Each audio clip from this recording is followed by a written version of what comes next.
When you walk through a storm, hold your head up high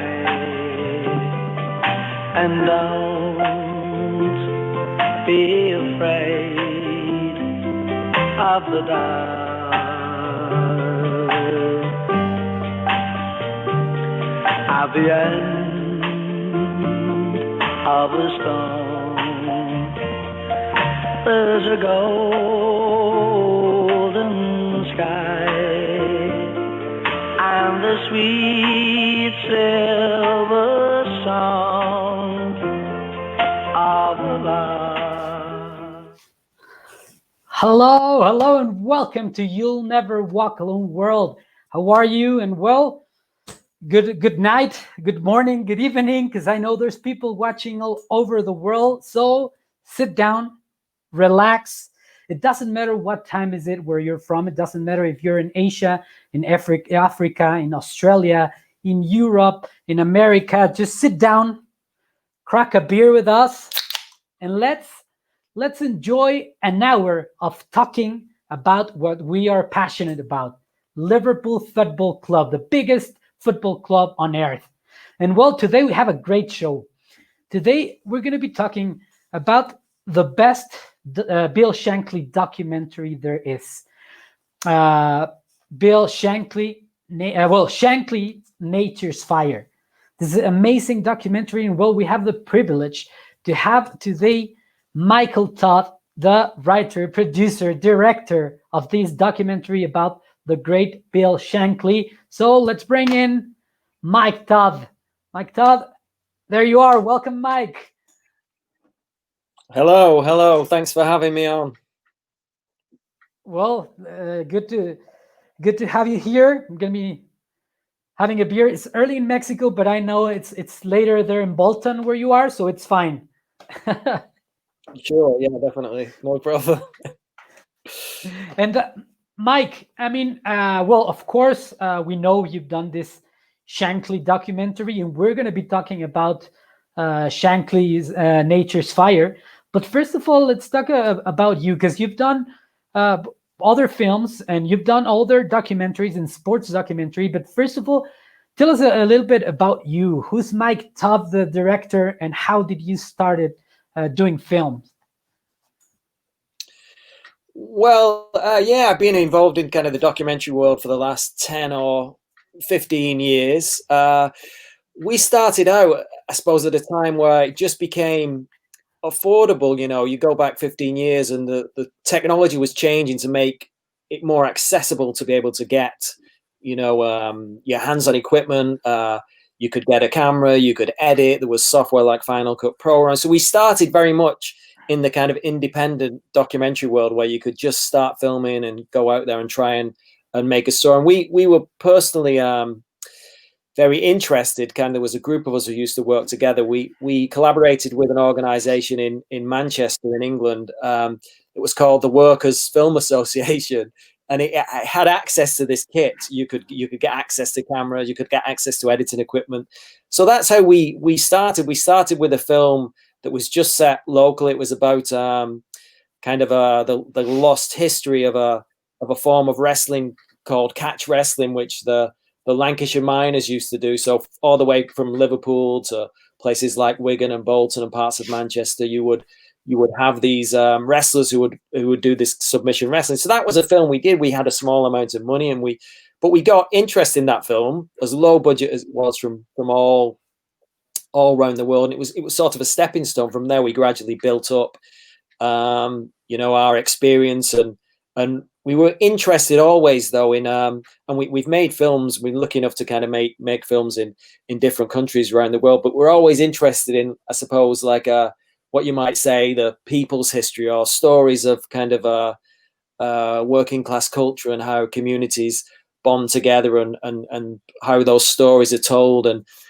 kind of the culture that comes from that. So that's very briefly my background. But as you say, we've done sports films from that very low budget sports documentary on local wrestling. We did one of our big films was on Joe Fraser, Muhammad Ali's great rival before he died, that was one of the films that Hulu, the big streaming company, I think Disney own them now, but in the US, when they were starting out, we were their first documentary of the month, the feature documentary we did there. So it was I think sport has always been an area where there's a lot of stories, you know, beneath the surface of the people involved and their motivation, and you've got a lot of drama there. So it's those kind of things that attracted us to doing the Shanlkly film, that idea of you know, working class culture and the people's history combined with the drama that's inherent in sport.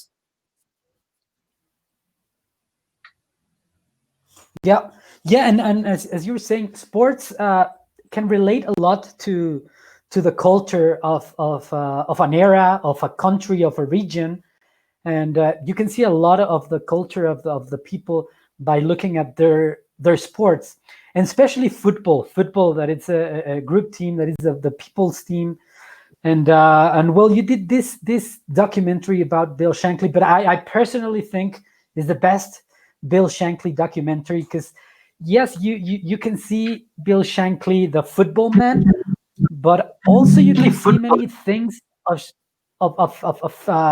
Shankly as a human being. And first of all, why did you decide to make a documentary of Bill Shankly? I mean, you are from the UK, but you're from Bolton. So why to make a film about a Liverpool figure? So, yeah, I mean, we're not far from Liverpool here. We may be like 20, 25 miles. So, I mean, I grew up with, you know, in this area, you've got a lot of football teams in a small area. So I grew up with fans who were Bolton fans, Manchester United fans, Manchester City fans, Everton fans, Liverpool fans. So they were, and when I grew up, you know, Liverpool were the dominant team. It was the era, you know, of Paisley when I was small, like the end it going into the Kenny Dalglish area. So Liverpool always were kind of a dominant team in English football and football history. But I think specifically for me, I was interested because the club I support, you mentioned Bolton, I support Bolton Wanderers. There's kind of a connection between football in these industrial towns like Liverpool and Manchester, places like Bolton. There's a connection with the local culture, and for example, Bolton are one of the founder members of the football league, and I was interested in the shift that had been happening since the Premier League started, with you know, how it was in many ways more of a product. Football became somewhat of a product. There's still the spirit there and the enthusiasm among the fans and the same passion for the club and the support. But the way it was marketed, the way it was presented it was changing. It was much more commercial world, more like, you know, the tradition that you had in American sports. So that was changing. So it was a transitional era from that, the kind of football. I suppose I grew up at the end of what was the one football era, and grew up during the kind of the change in the way football was perceived. And so I was interested in that whole idea of how football had been and what it meant and the traditions of, and you don't need to look too far or know too much about football to know how big a presence Bill Shankly is, not just in Liverpool, but in the game of football generally. I think the charisma he had, the way he was able to kind of articulate and speak about the passions of a city, and he really transcended the sport. He went beyond just being a football manager. And I think it was all that combination of the culture of the times, and also you're talking about a time in the 60s in Liverpool where it was felt very much to the people who grew up there that it was the center of the world, because it wasn't just the football that was happening. It was the time of the Beatles and the Mersey Beat, and it was just a kind of a fantastic era for the city. So all those elements make it a fascinating, you know, a fascinating period. But I think, you know, without sounding too over the top, I think through Bill Shankly, you can try and get at what the soul of British football is and how it started, from the type of community Shankley was from, the working class mining community. you can sort of try and grapple with the true spirit of what it meant as a community sport and what it meant to the people. And it was really it's a cliche now, but it really was the people's game, and Shankley embodies all that. So that is those are some of the things. It's a long answer to a short question, but that's why it was such an interesting subject to me and to other people involved. We work very closely with the family. We work with the supporters group, Spirit of Shankley. I mean, Peter Hooton from the group, Liverpool group, The Farm, who was involved in setting up Spirit of Shankley, was a producer on the film. So we were very much wanted to do something that was authentic and reflected the true meaning of what Shankley represents, because he is almost a mythological figure. Yes. And also one thing that this documentary has is that it takes you to that era. It takes you to Liverpool in the 60s. As you were saying, it was a great time for football in the city, Bill Shankly, but also for music, obviously worldwide, but in the city, because, for example, the Beatles were from that city. So in this documentary, you feel in some parts of it that you are looking at Liverpool at that era through your camera, through your eyes, but you didn't live that era in Liverpool. So how do you do it to make us see that through your camera and your eyes? What was the process of doing that? Well, obviously, we wanted to speak to people from the time. We were lucky enough to speak to some of the kind of legendary figures from the Shankley era, from both the first kind of team he built up and the second team. So we were able to speak to the likes of Roger Hunt, who was also won the World Cup with England, but was a key figure in the Shankley team. Ian St. John, who really was one of the most important signings that Shankley made. So we spoke to the people from that era, and then Kevin Keegan, who was really part of the second era. But and Dennis Law, who most people associate with Manchester United, but he was, managed by Shankley when he was at Huddersfield. So, so we wanted to speak to the people who could tell their stories. We're interested in that we could kind of share their voice. But obviously, we did a lot on the archive research.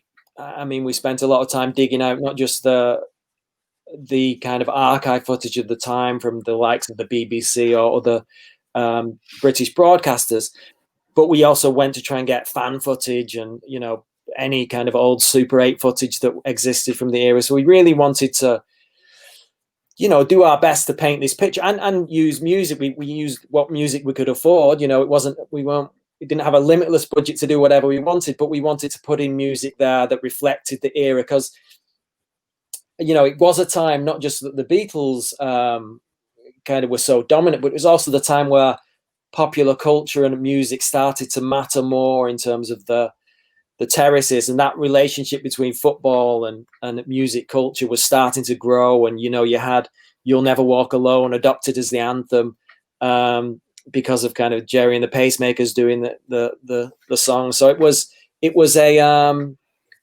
it was all a cultural mix that was a very something we wanted to try and get across as best we could, and to show what it still meant to people. It's not just a piece of history. It's very much the spirit of the club is still built around the ideas that Shankley tried to get across. Yeah. Well, we have some comments here. You got Chula Francis. We never walk alone. Costa Lefter, you'll never walk alone. Stephen Wilson, send me one of those Carlsberg cans. I will. Stephen Wilson from Austin, Texas, from the fan clubs and Liverpool connection. Hello, Stephen. Cynthia, he's a legend. Movie worth watching.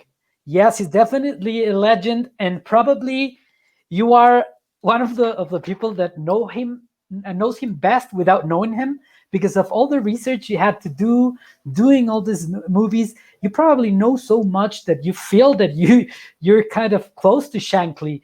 And about Shankley, we all know how big he was in football, but also in sports. His quotes, his leadership. And you might think, or many people might think, maybe he was a bit self-centered because of the quotes. But then you watch your film and you see things about him and understand things that it was nothing like that. He was just a people's person. And I mean, coming from Scotland to Liverpool, and just taking the people from the club with him, not bringing his own crew. Let's say, for example, Bob Paisley was already there. So what can you tell us about that part of Bill Shankly?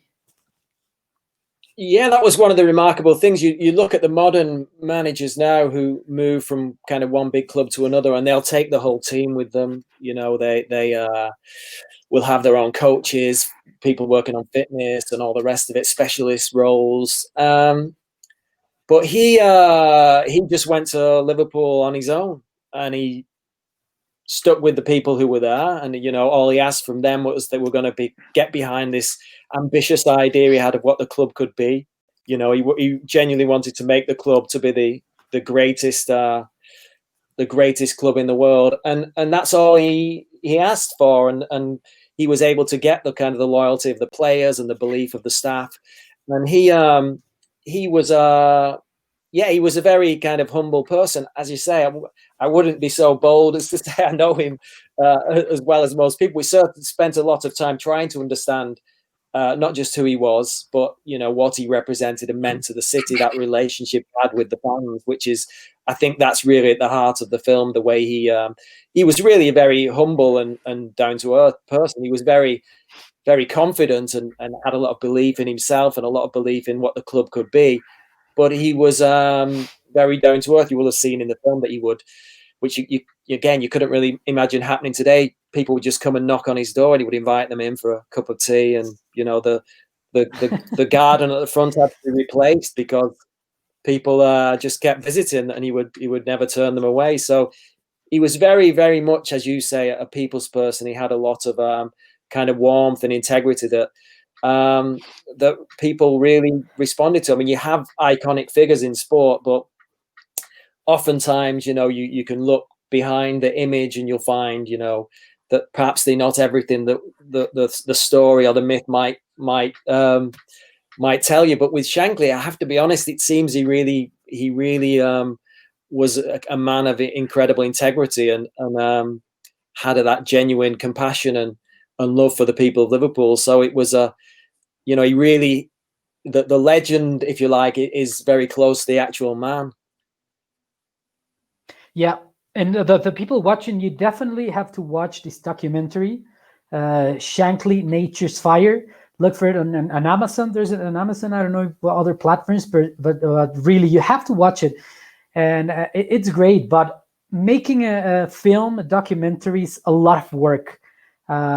Even before start shooting, and then during the shooting, and then the hardest thing begins in post production. But so you got this idea and of making a film about Shankley. Then what was the next step? How was your approach? I mean, I know you got lots of support, as you were saying, from the family, Peter Hootman and other people in the city. But tell us about the challenges and what was the first approach or the next step when you got the idea to start doing this documentary?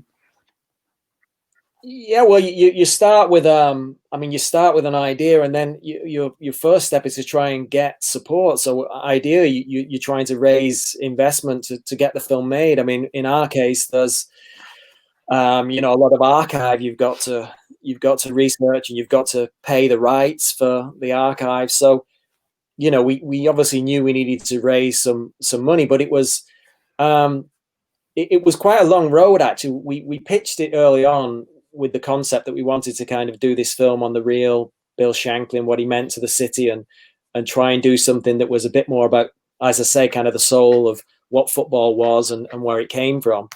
And we struggled because we're not really, although we've had some successful films over the years, and we've had kind of some international distribution and been lucky enough to get some positive kind of critical feedback.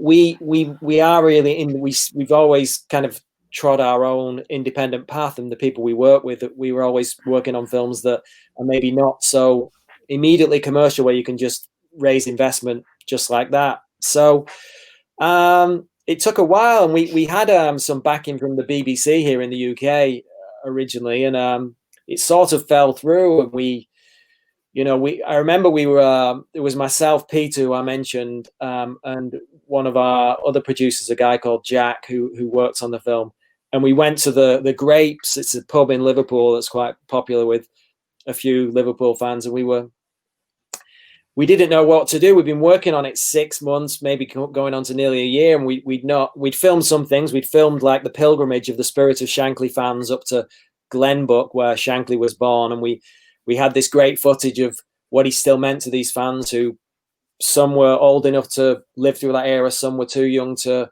have been born when Shanlkly was even alive. But you had all this group of fans who were going up paying homage, really, like this, to his birthplace. So we had all this material. We had what we thought was a great film. We knew it was that it was a film that we thought people would want to see, and people who are interested in football and where it came from. But we were sat in the pub and we thought, can we do this? We've not got the money. What are we going to do? And we just decided that somehow or other we'd make it, we'd finish it. So we just put our time in. It was really, a small group of us. We had the support of Shankley's granddaughter and some of the family to, with access to images and some archive. And so, yeah, we just made the decision that somehow or other we'd get the film made. And it was probably another year from then of us trying to chip away, do interviews, get access to the likes of Ian St. John and Roger Hunt and John Toshak and Kevin Keegan. We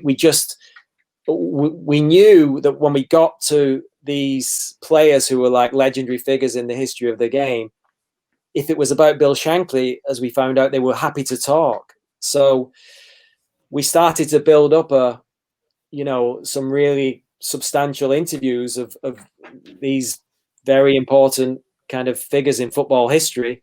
And so we eventually did get the money, and the BBC came back on board, actually through BBC Scotland specifically. And we got it made, but it was very difficult. The whole project took probably 2.5 to 3 years to finish, because of the struggles we had to get the the investment and the backing. But we persisted with it because we believed in the story and the kind of the significance of the kind of the social history around it all, and how it still resonated with modern fans and what was happening with the game now.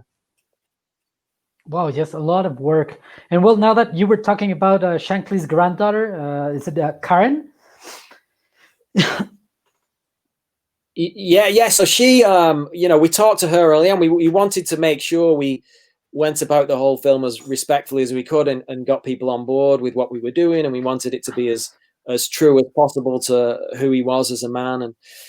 And Karen, in many ways, has been somewhat of a kind of a torchbearer for what he meant. She wrote a book about the real Bill Shankly that we'd, been through and researched, and she was really on board and very, very helpful. Some of the key interviews, like Kevin Keegan, who doesn't do many interviews now at all, he agreed to do it through Karen. So she was an advocate for the project, and she's also very, quite rightly, kind of protective over the legacy of what Bill Shankly represented. So, as I say, we wanted it to be a very realistic and authentic film that tapped into the true spirit of what he meant. Yeah, that's great. And hello to Karen, because I'm sure she's watching. She's amazing, a great friend of ours. Yeah. Yesterday we were talking to her. We were talking to her yesterday about. Yeah. Usually we talk about football. We were talking about the preseason because she's very passionate about Liverpool, and I'm sure she's watching. Yeah. So hello, Karen. And well, now you were saying also about these interviews. I mean, it doesn't matter what club you support. If you like football and you grew up being a football fan, then having the chance to interviewing Kevin Keegan and I know Steven Gerrard, or having them or meeting them, it must be amazing. How was that experience for you as being a football fan since you were little, and now being able to be there with Kevin Keegan and all these legends? Yeah. We never had any, if we were working with a different camera crew or depending who we were working with on a given day, anyone was like desperate to come on some of these interviews because you are dealing with legends of the game. And you mentioned kind of Steven Gerrard. That was one of the last interviews we'd done near the end of the film, but it was really, it was kind of a fitting culmination because he obviously has been the icon of the modern Liverpool era, from so, and I think he's so rooted in the history and the tradition of the club, and is very aware of it, that he really wanted to be part of it and was very, keen to do an interview. But yeah, it was great to speak to people like Steven Gerrard, but some of the old, legends of the game like Roger Hunt. It was, they were not, many of those obviously didn't earn the money that a modern footballer would earn, so they live in reasonably ordinary lives. Roger Hunt, after he retired, his brother ran, I think it was a haulage firm with,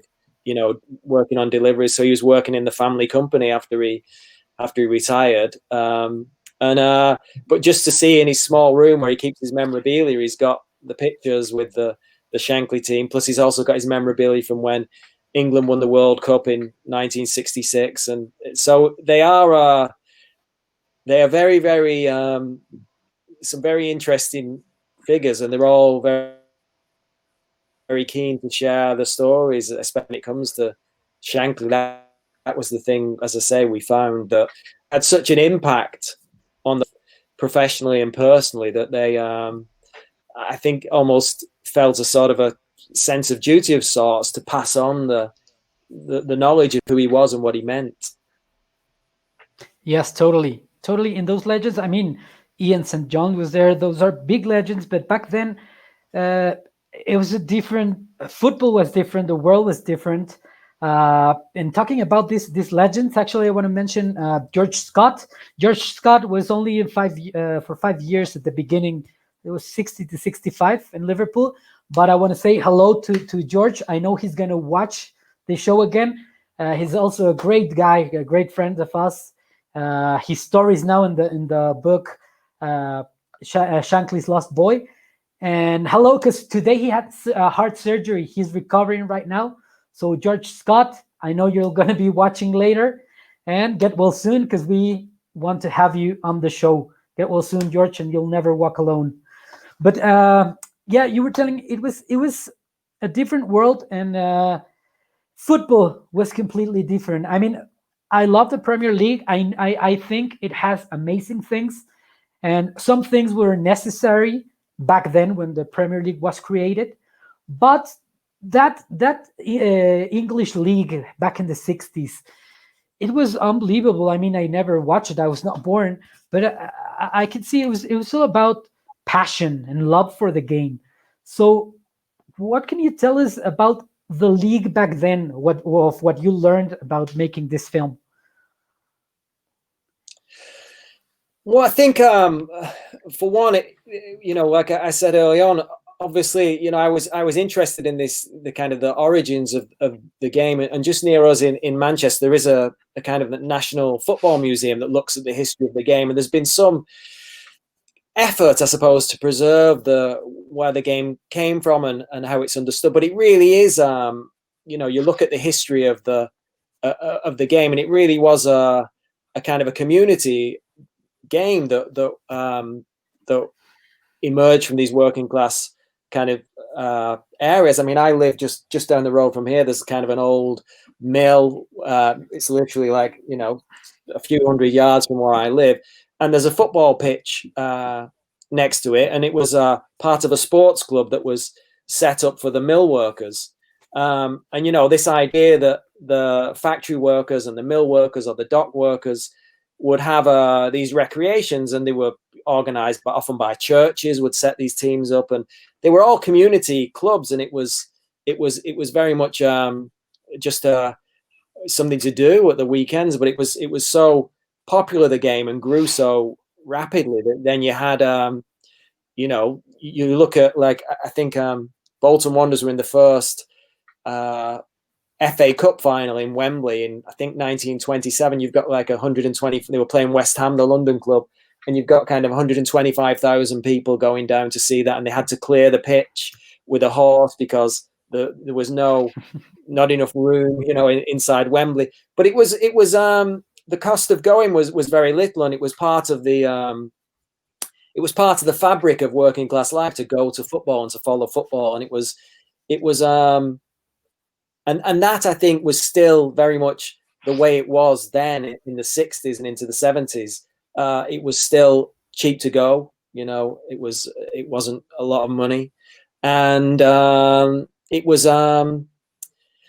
it just wasn't. There wasn't the marketing. You see with the the early Shanlkly days. There's no sponsorship even of the shirts and these things. So, I don't want to give the impression that I follow football now and I like it, and a lot of the spirit of what football is still there, but it was different. It was more of a I think it was less of a product and more of a community activity, something that was part of the fabric of towns and cities, and so I think that has changed. But I think, like, for example, us doing this now, I'm based here in the north of England and you're over in Mexico. But I think the fact you've embraced the spirit of what Liverpool represents, and even that you would be doing this show on the history with Bill Shanlkly, I think that's a fantastic. Football's been one of the greatest unifiers in the world that brings different people from different backgrounds together. And I think that is something that is why it's kind of the world's most popular game. It's a way that cultures have shared much.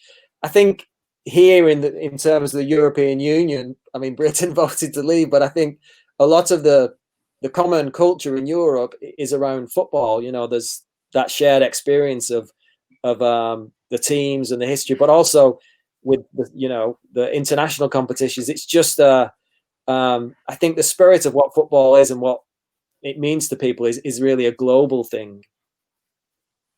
It is, and it's about union. I mean, it's amazing, as you were saying. Right now, you're in Bolton. I'm in Mexico.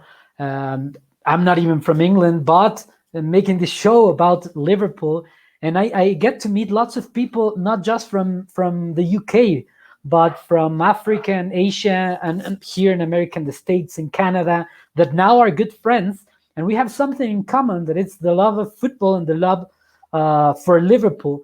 So we have different, maybe, religions, beliefs, and we like different food, we speak different languages, but football brings us together, and it's amazing. It's really, really great. It's really amazing. And well, to the people watching, you always see the people that are on the show and me in the camera, but you never get to see Kimba. Kimba is part of You'll Never Walk Alone. He makes sure we go through the web, that you can see us, hear us. He's doing all the production there all the time. But he was very excited about today, and he wanted to ask some questions because he's a filmmaker, a great filmmaker, actually. And he was very excited that Mike was going to be here. So he has some questions for Mike. First of all, I want to thank Mike for this interview, to be here with us. And I want to ask you, I want to ask about the research, but you have already been really clear about all the search of information for this film. But I want to talk about every person that do a little bit of documentary. It's have a little bit of journalist and a little bit of filmmaker. So I want to ask you about what is the lead of this movie. What is the vision for this project, or what do you want to highlight about the life and the history of this entire movie that is about Bill Shankly? Yeah, I suppose it's that idea that if there's one kind of thread that we took through the film, it was exploring the history and culture of football and what it meant to people, and telling that story through Bill Shankly's life and his relationship with Liverpool. It's a kind of, we felt it was like a universal story, but we wanted to as I say, almost search for what the soul of football was, where it came from, these working class industrial communities like the mining communities that Shankley and Busby came from, and to show how the game was to them such a significant part of their lives. It was like, you know, it was the it mattered so much, and it meant so much, and provided such kind of joy to people. And we wanted to, yeah, to kind of follow that story of where football had come from and what it meant to people and why they cared about it so much, and tell that story through Bill Shankly. So we wanted to tell the story, like when you talk about journalism, we wanted to tell the facts. You know, it's like a biography, and you learn about Bill Shankly's life, who he was, where he came from. But alongside that, when you talk about the filmmaking, for us, we wanted to, I suppose, talk about the more poetic side of his relationship with the city and the people and the culture. That was the thing that was what's so fascinating about him as a figure, how he became had this unique relationship with the fans, and that's really the heart of the film. So you've got the combination of the facts and the story of, you know, Liverpool's rise and the great achievement of him coming on and taking a second division club to making them the most, you know, or setting them on the way to be the most successful club in English history. But beyond that, there's the whole social and cultural fabric of what he meant to people. Yes. That's awesome. And I feel, because I'm not really a football fan, but doing these shows with Raul, it make me feels like part of this community, because the fans are really really amazing. So I'm excited about all this. But I was wondering if you could give me some advice, because we're working on a project that it's about a football team, a professional football team that we're starting to work with. That is called the Industriales de Naucalpan, and we're trying to do some footage and research from this new team that is born right now. So could you, as a filmmaker, how can you take the essence of the team? How can you capture what to look for in the interviews? How to get great footage to represent a team?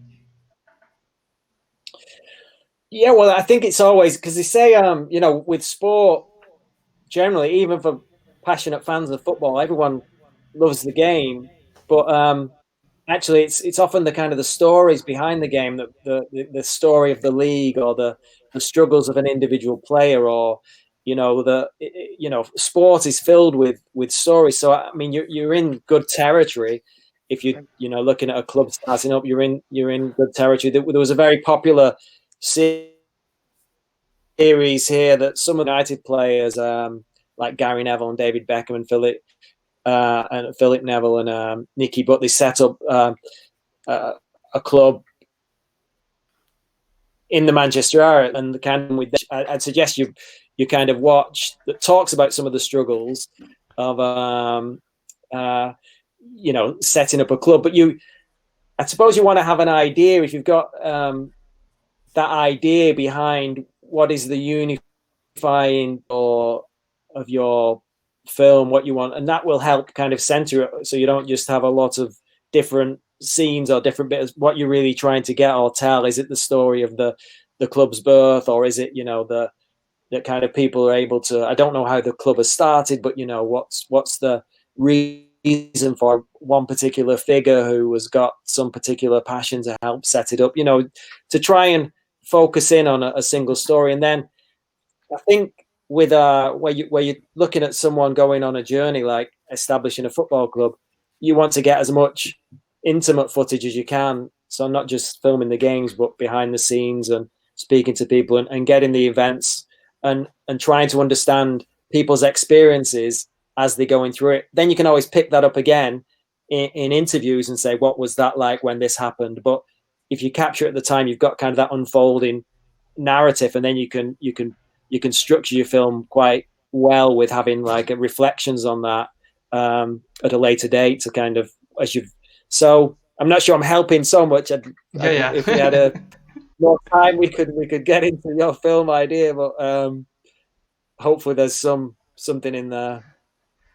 Yeah, it's a real big idea, but to get it in 2 questions, but it's amazing how, because it's really different to be doing a film about a history of multiple cameras that doing a documentary that it goes with the history. You're writing history, you're filming history, so it's different to capture. And I can get advice from guys that it's so experiment that as you that's doing all these documentary sports footage and films. So thank you for your time.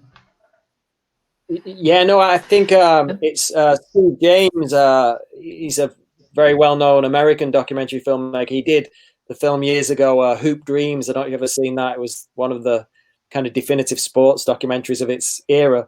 But I think he said that if you've got a camera and you're able to stick around long enough, then stuff happens. So if you get enough stuff filmed and you're there for enough time, then you will have your story from the events, Okay. And Yeah, that's yeah. yeah. Go ahead, Kinema. Okay. What is this the most skill you have to have as a filmmaker, as a documentary filmmaker? How, what is the most skill, the Most important best skill skill. you have to have? Yeah, well, obviously you want to have a degree of technical ability. So you know whether you're filming yourself, there's the technical side of the editing and the. But I think the two things I would say as a documentary filmmaker would obviously be the storytelling. I think that'd be true for any filmmaking, to be able to craft a story. It doesn't matter what the story is, but to have some sort of sense of storytelling.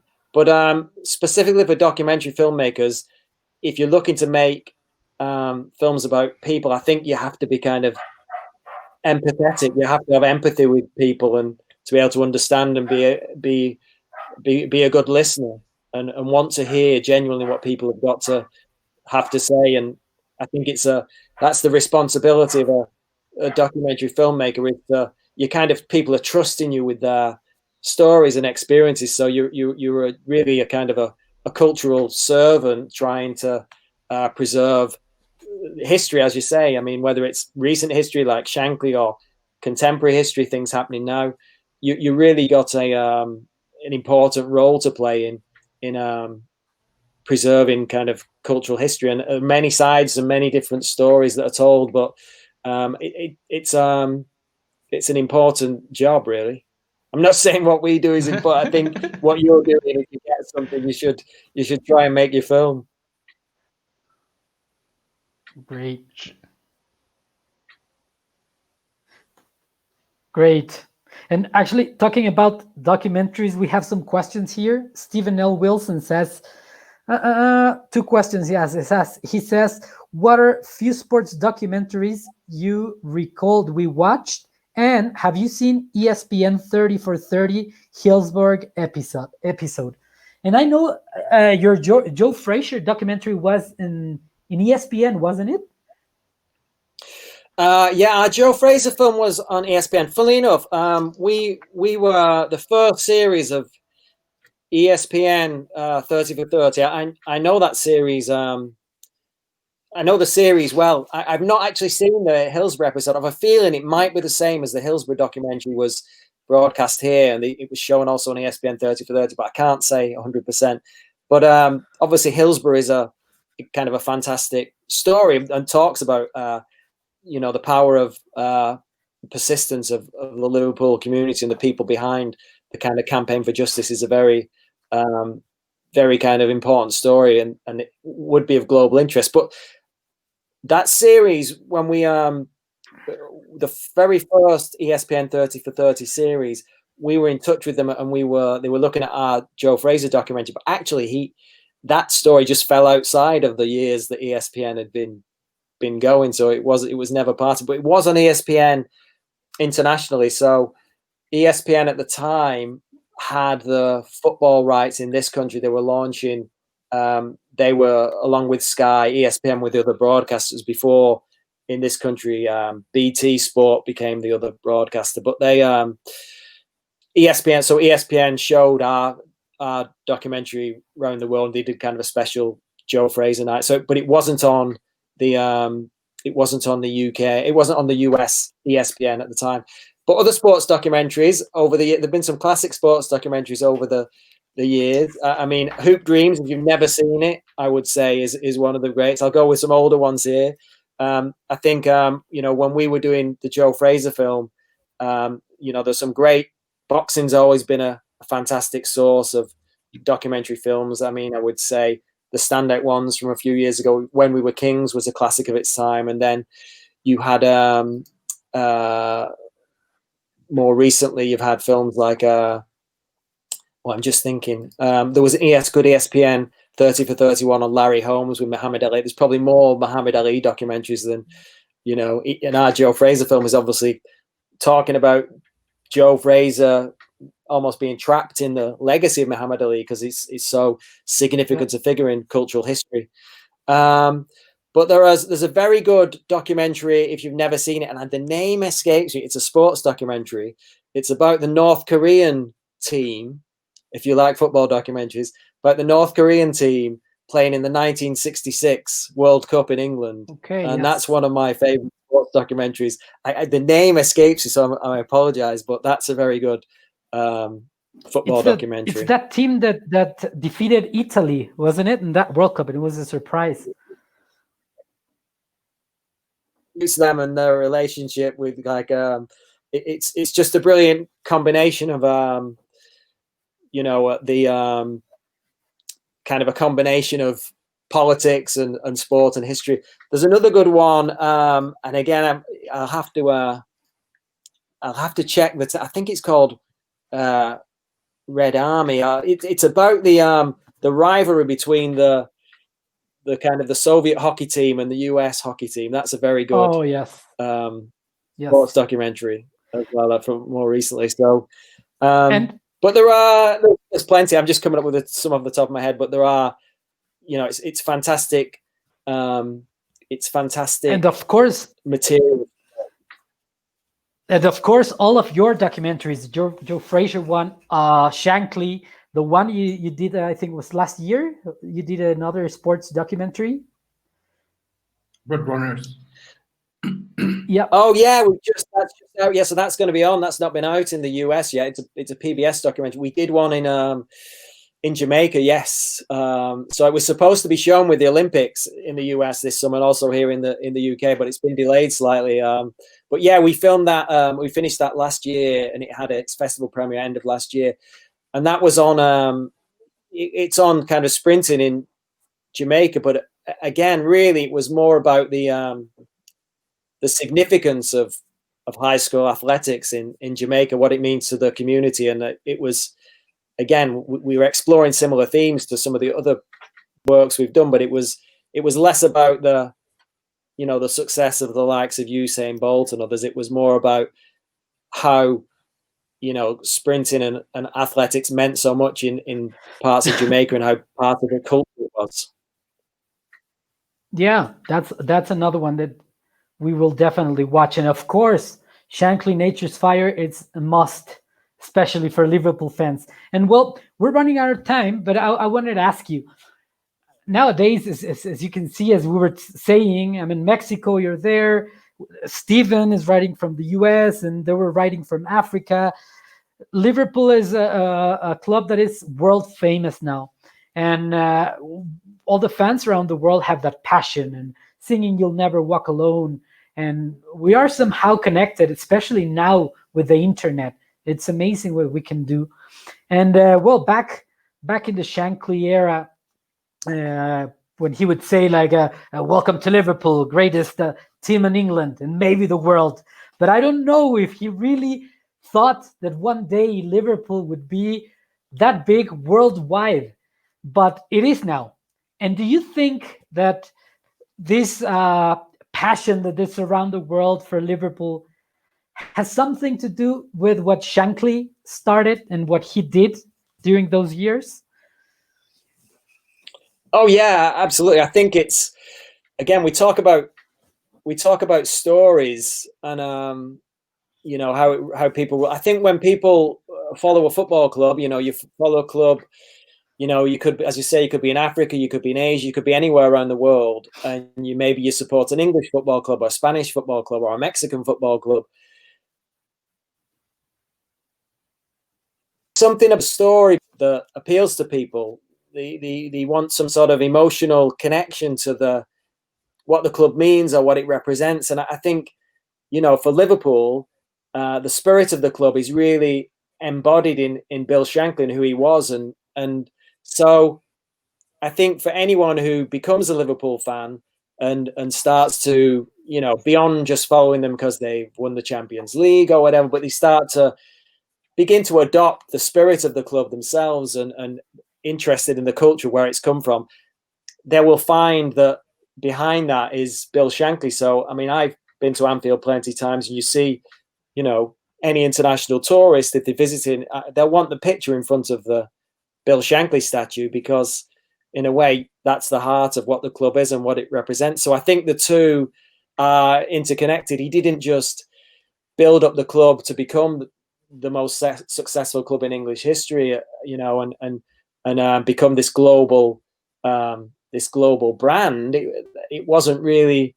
It's more about the spirit and the culture that he represented that's at the heart of Liverpool. And in fairness to the club, I think, you know, you talk about the commercialization of the game, but I think Liverpool Football Club do try and respect and honor the legacy of what Shankly is, because ultimately that is what the fans, you know, the fans are really the heart of any club, and that's what Shankly believed, you know.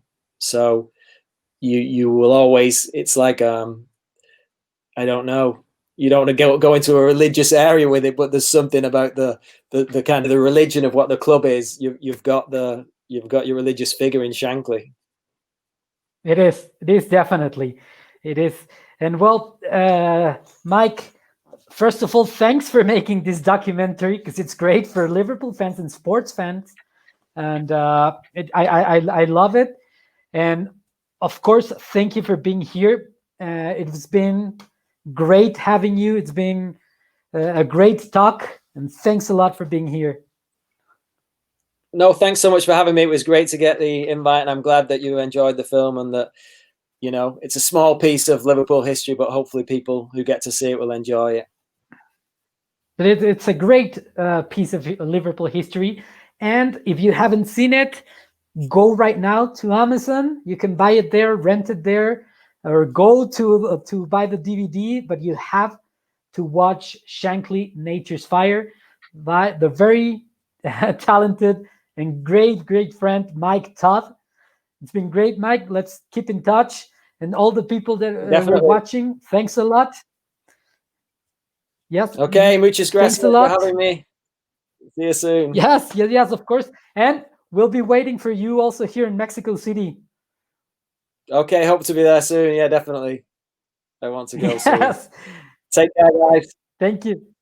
Thank you, Mike. Thank you, Kimba. Thank you to all the people watching. And remember, when you support Liverpool, you will never walk alone. See you next time.